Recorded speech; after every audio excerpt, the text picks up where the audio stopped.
Nashik Pune railway मार्ग हा सरळ व्हावा यासाठी नाशिक पुणे मार्गावर ठिकठिकाणी 9 तारखेला चक्काजाम आंदोलन करण्यात आलंय. मात्र पोलिसांनी आंदोलकांना ठिकठिकाणी अडवल्याने हे आंदोलन चांगलंच चिघळलं. आमदार सत्यजित तांबे यांना पोलिसांनी ताब्यात घेताच आंदोलकांनी समृद्धी महामार्गावर ठिय्या आंदोलन करत जोरदार घोषणाबाजी केली. पोलिसांनी समृद्धी महामार्गावर आंदोलकांना ताब्यात घेत रस्ता खुला करण्याचा प्रयत्न केला. मात्र आंदोलकांनी आक्रमक पवित्रा घेत पोलीस प्रशासन व सरकारचा जोरदार निषेध केला. समृद्धी महामार्गावरून आंदोलकांना ताब्यात घेतल्यानंतर आंदोलकांनी रेल्वे आमच्या हक्काची नाही कुणाच्या बापाची हा नारा लावून पोलीस प्रशासनासमोर जोरदार घोषणाबाजी केली.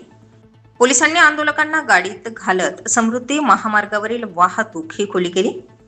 नाशिक पुणे महामार्गावरील सिन्नरकडे जाणारी तसंच दोडीकडे जाणारी वाहतूकही खुली करण्यात आली.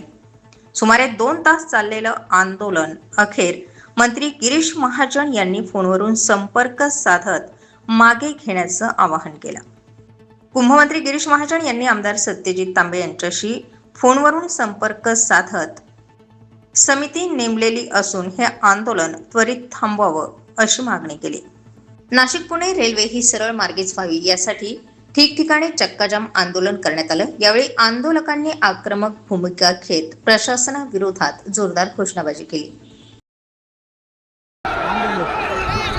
नाशिक पुणे सरळ रेल्वे होण्यासाठी मोठ्या प्रमाणावर आज गोंडे फाटा या ठिकाणी आज रस्ता रोको झाला होता.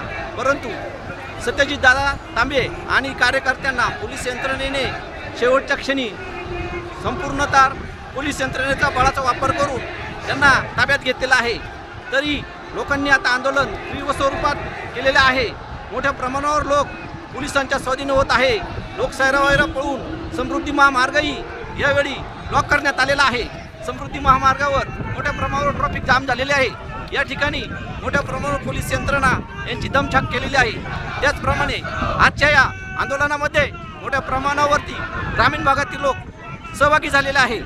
या ठिकाणी आंदोलन जास्त चिरडलेलं आहे आणि समृद्धी महामार्गही आता ब्लॉक करण्यात आलेला आहे. स्टार 24 साठी प्रकाश शेळके, नांदूर शिंगोटे.